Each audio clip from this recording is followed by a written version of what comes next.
Bueno, buenos días.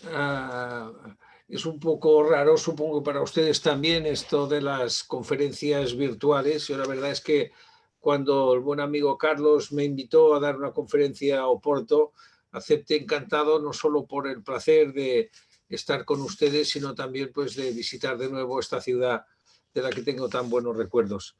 Me sabe mal no hacerlo virtual porque hubiera compartido sus experiencias, sus conocimientos, sus preocupaciones y hubiera podido también abrazar a mi amigo Leroy, que creo que va a hablar dentro de un momento después de mí. En todo caso, gracias por estar aquí, gracias por la atención y voy a intentar desarrollar de forma sumaria lo que está expuesto aquí. Mi intención será dejarles más la presentación que lo que yo pueda hacer. Lo que yo ahora les haré será hacer pinceladas sobre estos temas, pero en mi presentación he dejado enlaces como para que cualquiera de ustedes pudieran, si es que quieren, ir a la fuente e investigar un poco más los temas que yo apuntaré. Yo lo que intento es, verán aquí, es explicar qué es la ciencia abierta y sobre todo por qué surge, cómo en estos momentos está siendo impulsada desde Europa por diferentes entidades y en el punto 3 concretamente por las bibliotecas. Finalmente, y no porque nosotros lo hagamos mejor o peor que otros, pero mostrarles algunas acciones que estamos haciendo, no porque crea que sean ejemplares, sino porque puedan ser tomadas como sugerencia o idea, y con esto pues terminaré esta conferencia. Primero, déjenme hablar un poco de qué es la ciencia abierta. Y antes de hablar de ciencia abierta, les voy a hablar de dos señores muy distintos. Thomas Kuhn era un físico que hizo un libro sobre las revoluciones científicas, y Clayton Christensen era un señor, un businessman, un teórico de los negocios, y nos dicen es que los cambios no son lineales, ¿no? Son discontinuos. Un cambio discontinuo, ¿qué le pasa? ¿Qué le pasa? Pues si nosotros tomamos en este caso las teorías de Kuhn, pero le recomiendo que el artículo de Christensen se lo lean también si ustedes quieren, pero yo creo que es interesante. Dice, bueno, durante las sociedades, los grupos sociales funcionan durante un tiempo sobre un paradigma. ¿Cuál ha sido el paradigma de la comunicación científica? El paradigma que ha funcionado durante mucho tiempo, en el que nos hemos formado nosotros, nuestros profesores, es que las revistas impresas son el único canal de comunicación de la ciencia, que estas tienen un sistema de revisión de iguales o pagos, con un modelo de negocio de pago por leer, que funciona a partir de citas y que se aplica este modelo a todo el mundo. Thomas Kuhn dice, bueno, esto es así durante mucho tiempo, hasta que la gente ya sabe que hay cosas que no funcionan, que él llama anomalías. Pero estas cosas que no funcionan, para decirlo de alguna forma, se aguantan bien mientras no tienes alternativa. Nosotros hemos tenido toda la vida retraso en publicar un artículo, tarda en ser publicado, las editoriales, las revistas han quedado concentradas en editoriales, el acceso a la literatura científica no es público ni universal, etcétera, etcétera. Y el cambio llega cuando estas anomalías dejan de ser soportables, cuando nos imaginamos que un cambio es posible. Y esto es justamente lo que ha pasado. No es para leer esta transparencia, solo es para observar en este interesante artículo de estos autores, el nombre de los cuales no voy a decir porque es chino y seguro voy a pronunciar mal, pero donde examinan una cantidad de millones de artículos donde básicamente analizan los cambios de tendencia de comportamiento en la comunicación científica. Es decir, no podemos hablar de las revistas y los artículos como si fuera una realidad estática. Es una realidad de que, para situarnos, hace 100 años la ciencia era una entidad básicamente individual, que se hacía con muchos componentes nacionales y que tenía un cierto crecimiento. En estos momentos estos tres elementos se han desbordado. Pueden ver aquí los datos de una forma más precisa, pero hoy la ciencia es colaborativa, hay artículos firmados por 1000 autores, la ciencia es global, un autor portugués está colaborando con personas de todo el mundo y el crecimiento es muy, muy grande, es exponencial.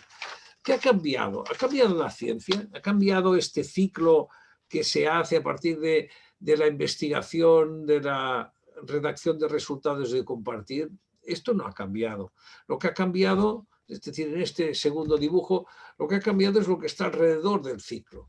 La ciencia continúa siendo como ha sido antes, como investigación, publicación, debate, rebate, rebatir. Lo que ha cambiado es este entorno que hay alrededor de cualquier actividad científica.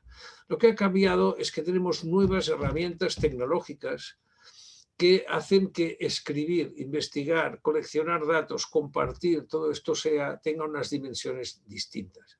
Este es el cambio. El cambio no está en la ciencia, que continúa, insisto, siendo lo mismo, es cómo se hace la ciencia y las posibilidades que esta ciencia hecha de una forma distinta está haciéndose. En lo que está entrecomillado y en inglés es justamente utiliza un término de Kuhn, es un cambio de paradigma, es un cambio en la manera de hacer, es un cambio de las normas.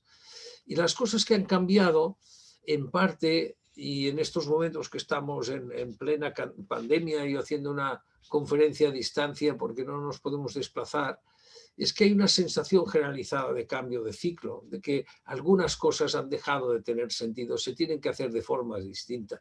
A nivel mundial hablamos de los objetivos de desarrollo sostenible, esto está llegando a las universidades porque se están empapando y organizando sus actividades en forma de esto. Estamos hablando de la importancia de conectar la ciencia con la sociedad, estamos hablando de que los grandes retos sociales tienen que llegar a la universidad. Estamos hablando que el mundo está en nuestras manos, estamos hablando de que hay una necesidad de hacer las cosas distintas. Y si esto no era suficientemente claro, nos llega en este momento en el que tenemos una pandemia. Aquí he seleccionado algunos de las cosas que han aparecido al respecto que les afectan a ustedes de compañeros suyos en Barcelona.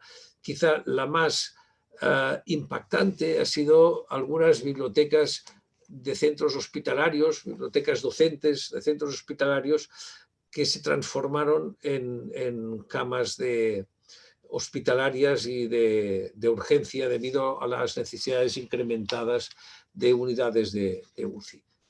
¿Qué ha pasado a un paradigma que, insisto, la forma tradicional, que era la de publicar en una revista, la de esperar presentarlo, esperar las revisiones, que fuera aceptada? Pues que en estos momentos la mayoría de publicaciones, sobre todo las que han afectado al COVID, se han publicado de forma abierta. Que esto ha permitido ver cómo el tiempo de publicar se ha acelerado, que la circulación de preprints, con todos los reparos que estos tengan, ha aumentado y que se ha visto que la publicación en abierto produce resultados mejores. Y esto es lo que es la ciencia abierta. La ciencia abierta es el constatar que la ciencia, que toda la vida había tenido unas anomalías, se había desarrollado con unas limitaciones, si ustedes quieren llamarlo así, da igual. En estos momentos podemos romper estas limitaciones. Si en algún momento podía ser el hecho de que una persona, no sé, en Portugal, da igual, en Cataluña, donde ustedes quieran, para leer un artículo tenía que hacer una suscripción, pagar un coste. Hoy las tecnologías permitirían un acceso universal. El problema no es tecnológico, antes lo fue, pero ahora no lo es. Entonces, si el problema no es tecnológico, lo que tenemos que ver, y es lo que dice la ciencia abierta, es aceleremos el cambio para conseguir otro entorno, otro paradigma en el que la ciencia, como luego diré, sea abierta, es decir, consultable, sea colaborativa, que ya lo es, pero hagámoslo más, y sea además social, es decir, con impacto social. Ahora veremos esto en qué consiste. ¿Qué está pasando en Europa? En Europa, y insisto que esto no es para leerlo ahora, sino para que ustedes lo vean, se produce un movimiento de la ciencia abierta, que de hecho es un movimiento relativamente antiguo, porque tiene sus orígenes, yo diría, hace unos 15 años. Lo que pasa es que no se llamó así, empezó como lo que llaman ciencia en red, luego se intentó hablar de ciencia digital, ciencia 2.0. Y siempre aquí les he dado tres definiciones de lo que es ciencia abierta, porque insiste en este tema, en el cambio más en las técnicas, en las tecnologías, y que este cambio termina creando un entorno distinto, este entorno en el cual la ciencia consigue ser más colaborativa, más abierta y más social. Esto yo creo que tiene, y perdonen que sea quizá materialista, pero tiene un fundamento que tiene un fundamento científico, y luego lo comentaré, pero el único fundamento no es científico, sino tiene un fundamento, una motivación económica y política. Y para decirlo bien, se puede leer lo que he escrito en la transparencia, para decirlo así de una forma más clara y directa, es que en principio si tenemos que nuestro bienestar, mucho poco, mucho poco, pero bueno, yo tengo una cierta edad, tengo 63 años y les puedo asegurar, seguro que ustedes son mucho más jóvenes, pero que yo nací y crecí en un país muy parecido al Portugal de hace 60 años y no eran países, hemos sido países que hemos mejorado mucho en bienestar. Este bienestar, conseguido por muchas cosas, evidentemente por una política distinta, ustedes y nosotros estamos bajo dictaduras, pero tiene un sustrato económico basado en la industria. Y Europa lo que está diciendo es que el bienestar, que finalmente viene de recursos, no va a ser posible. Este nivel de bienestar que ya tenemos y el que queremos conseguir no va a ser posible si no lo sostenemos en una economía basada ya no en la industrialización, sino basada en la innovación, en la investigación, en el descubrimiento, es decir, para nosotros en la investigación, en la información. A este motivo, que es claro económico y político, se le suma, yo creo que los dos no son de ninguna forma incompatibles, un punto de vista puramente científico que dice que la ciencia abierta es mejor ciencia. Quizá el hoy, luego, o si en las preguntas podemos discutir las anomalías que también está creando el nuevo paradigma. Si hay revistas predadoras, si un preprint a veces puede contener información insuficientemente verificada, pero en cualquier caso, con todos los defectos que pueda tener una ciencia abierta, acaba siendo una ciencia más rápida, una ciencia para todos y una ciencia reutilizable, que son los objetivos que se quiere. En estos momentos podríamos hablar de la importancia de la reutilización. Si esta conferencia la hubiéramos hecho en Oporto antes de estar todos confinados, yo hubiera insistido en este tema.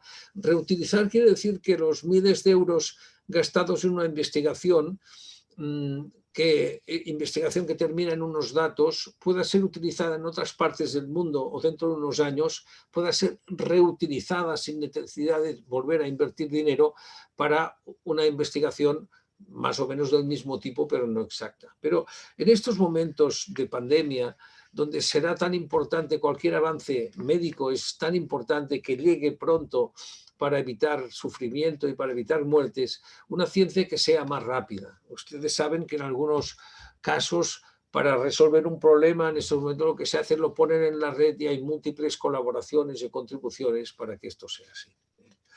Por lo tanto, la ciencia abierta no es que sea abierta porque es más bonito o porque tenemos un software que nos proporciona a alguien. La ciencia abierta es una imposición, una voluntad que viene de esta voluntad de continuar viviendo en lugares donde el bienestar actual y la mejora del bienestar actual se pueda sustentar en una economía basada en la innovación y donde la ciencia mejore porque haya posibilidades, digamos, de mejorar basadas en la tecnología presente. Esto algunos países, entre los cuales ustedes están, Portugal tiene un mandato, un principio orientador. Esto no es, empezó siendo, pero no es hoy una voluntad, un deseo, ¿no? de algunas personas que empujan aquí, como por otra parte es muy lícito, sino que ha estado recogido por la Comisión Europea, donde en este caso ha estado liderado por un portugués, son Moedas, pero también por diferentes países que pueden ver. Esto cuando utilicen la presentación podrán pinchar en Portugal, no es necesario, pero en Holanda, y esto les dará enlace a los diferentes planes nacionales. Pueden ver que los primeros, entre los cuales, insisto, está Portugal, pues quizá tardaron más, pero en estos momentos pues Francia, Noruega, Serbia acaban de probar planes nacionales que se están ejecutando. La ciencia abierta hace unos años era más una tendencia, una idea que parecía buena y hoy parece una realidad. También les he dejado aquí un enlace a una publicación que hemos hecho con Ernest Abadal, donde si ustedes quieren y tienen paciencia, pueden encontrar estos temas un poco más documentados. Estos planes nacionales están, fíjense, no es que les pase, insisto, a la Comisión Europea y luego a los países porque los tienen mandatos, sino que en estos momentos está removiendo muchos pilares. Por ejemplo, la UNESCO está haciendo unas recomendaciones de ciencia abierta. Aquí pueden ver la Royal Society está con una página de este tipo. La Asociación Europea de Universidades, en la que aseguro que las universidades portuguesas participan todas, ha hecho un roadmap para transicionar hacia el acceso abierto. Un grupo de universidades un poco selecto que se llama LERU tiene su propio roadmap y, si no me equivoco, y realmente está saliendo aquí, otro grupo de universidades, de universidades jóvenes también tiene. Es decir, la ciencia abierta se está convirtiendo de manera constante, pero quizá demasiado lenta, pero en todo caso constante, en un tractor de conductor de iniciativas. En el caso español, y lo digo por la vecindad y porque en algunos casos la Conferencia de Rectores portugueses ha trabajado conjuntamente con la española, se ha hecho un compromiso de 10 acciones que no voy a detallar. Aquí he señalado las que me parecen más importantes, insisto, porque creo que quizá por proximidad y por trabajo conjunto, pues algunas de estas cosas les puedan caer más cerca. Lo que es importante, creo yo, es detallar que la ciencia abierta hoy está lo que yo llamo, y perdonen porque soy de una época que esta palabra se utilizaba, está cosificada. La ciencia abierta ha pasado a ser una especie de magma, de idea magmática, a decir, no, hoy la ciencia abierta está dividida en 8 ámbitos, 8 objetivos, 8 ambiciones. No las voy a hablar en detalle porque las voy a mencionar solo porque esto yo creo que sería otra conferencia y en estos momentos quizá lo que tiene interés es o al menos es como yo lo he planteado, este planteamiento más general. Al final, dice, bueno, ¿qué queremos hacer? Nosotros, ¿dónde queremos activar cambios? Dice, en este caso, la Open Science Policy Platform, que es una de las múltiples entidades que empujan en este sentido de la Comisión Europea. Queremos empujar a crear nuevos sistemas de incentivos y recompensas. Queremos crear nuevas métricas. Estos dos temas están claramente muy relacionados. Queremos transformar la comunicación académica, esto es lo que antes le llamamos Open Access. Queremos crear una infraestructura para todo esto, que los datos sean reutilizables y en forma fair. Queremos promover la integridad de la investigación, tenemos que hacer formación, tenemos que promover la ciencia ciudadana. Digo que está cosificada porque en estos momentos lo que está marcado en la diapositiva con un círculo, con un óvalo rojo, en este caso es uno de los agentes. Los diferentes, si ven el cursor, aquí pueden ver los diferentes, lo que Europa llama los diferentes agentes. Para cada agente habría una responsabilidad. Si ustedes trabajan en centros de documentación, de centros de investigación o en universidades, tendrían unas ciertas responsabilidades. Yo, si ustedes están interesados en el tema, les recomendaría claramente que lo que tuvieran que hacer es mirarse esto. Aquí, en estos documentos, que insisto, están enlazados, encontrarán estos elementos. Los agentes, que aquí veo que los tengo desarrollados, es decir, ¿quién puede hacer algo? ¿Qué avances se han hecho en este caso en diferentes cosas? ¿Qué barreras se encuentran? ¿Qué áreas de mejora?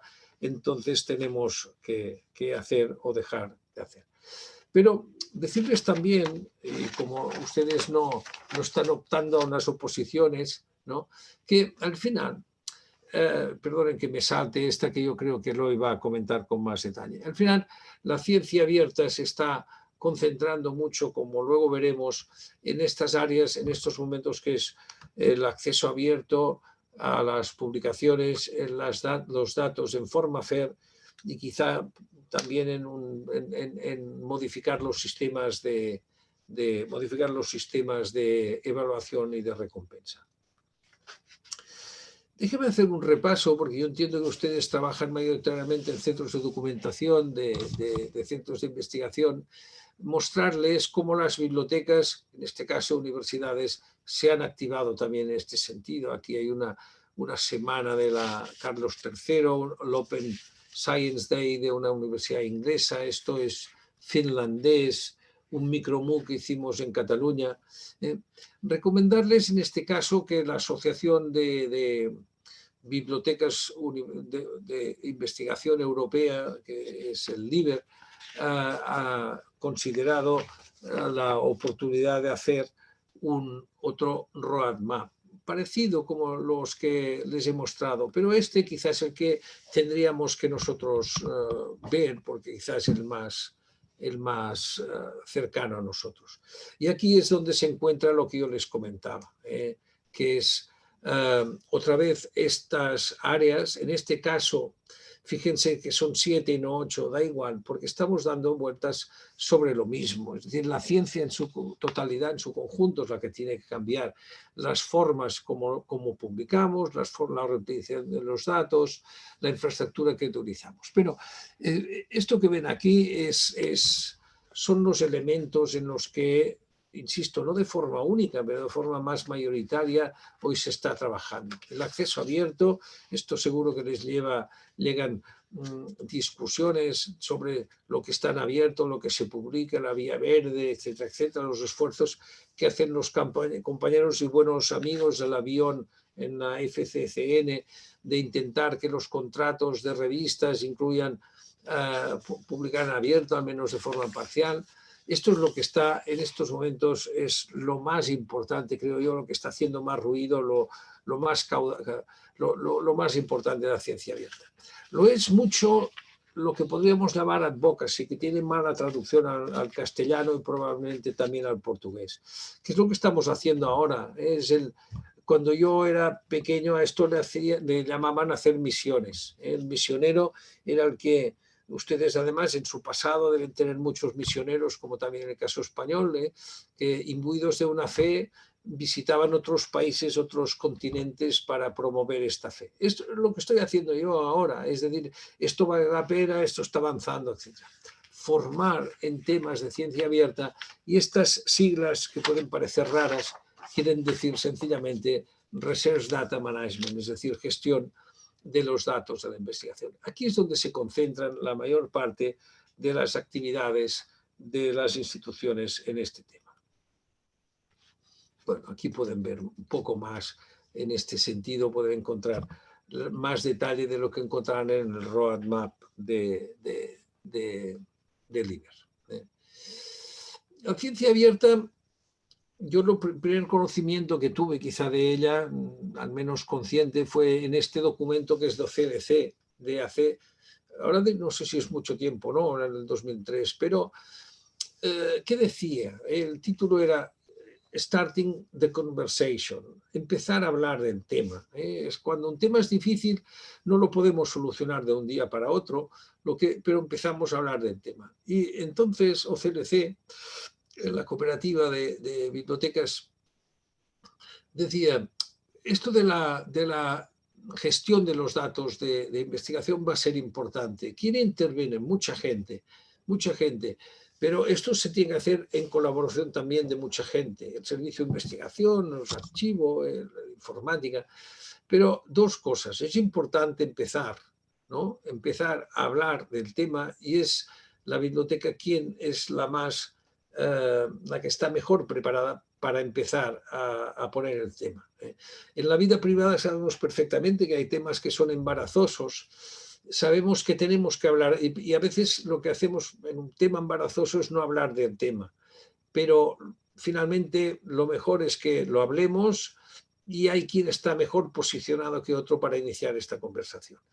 Para empezar a trabajar en la línea del acceso abierto, de la ciencia abierta, es mejor empezar para hablar de difusión, de propaganda, para hablar de contenidos, de repositorios, para hablar de metadatos, para hablar de reutilización, de preservación, para hacer formación. Las bibliotecas y los centros de documentación son entidades muy bien posicionadas para hacer esto, y es en este sentido lo que yo ahora estoy haciendo, animándoles a hacer. ¿Por qué?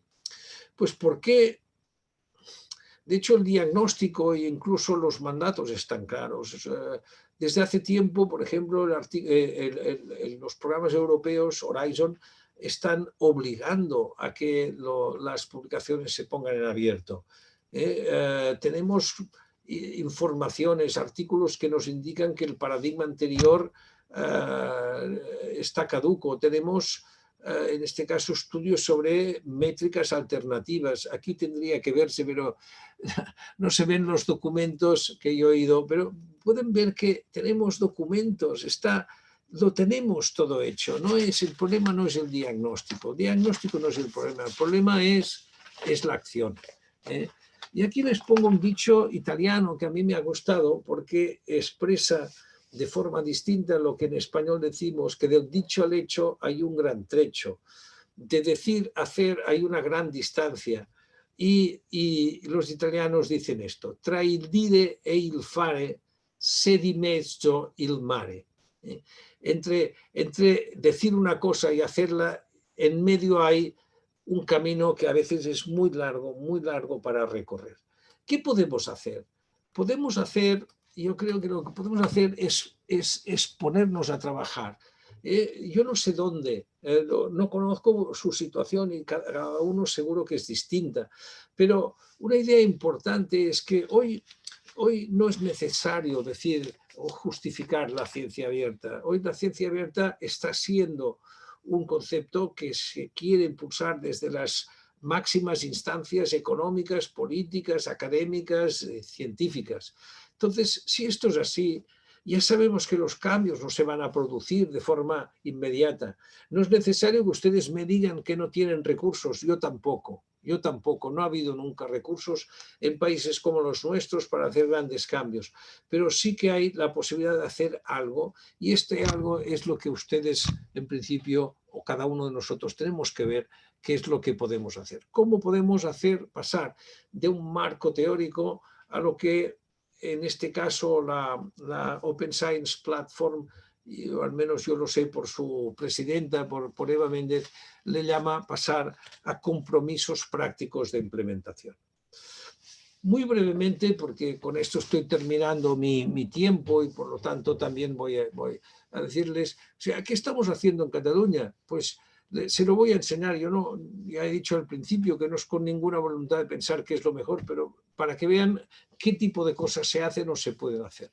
Lo primero que hemos hecho es crear una especie de plataforma conjunta entre todas las universidades. Y decimos, nosotros somos una área, es decir, le hemos puesto un nombre a la cosa, y esta cosa... ¿Esto cambia sustancialmente las cosas? Pues no las cambia, pero estamos diciendo, el mismo hecho de existir le da avisos de realidad a la ciencia abierta, nos permite trabajar aquí. ¿Y nuestras actividades cuáles son? Pues muy parecidas a las que ustedes están haciendo. Nosotros estamos promoviendo esto, estamos promoviendo la transparencia con un portal en el que ponemos todos los investigadores juntos. Yo ahora desconozco, he tenido la suerte de trabajar mucho tiempo con João Moreira y desconozco lo que están haciendo ustedes, pero yo sé que ustedes en Portugal están haciendo cosas parecidas.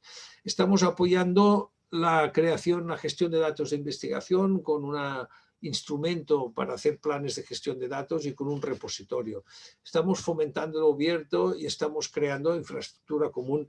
Tampoco es necesario que diga lo bien que lo han hecho ustedes en Portugal, con personas fantásticas, innovadoras y anticipadoras de realidad, como ha sido Eloy Rodríguez de la Universidad del Miño. Se pueden hacer cosas con los juncos que tenemos, con los instrumentos y los recursos que tenemos. Con esto, finalmente, es decirle lo que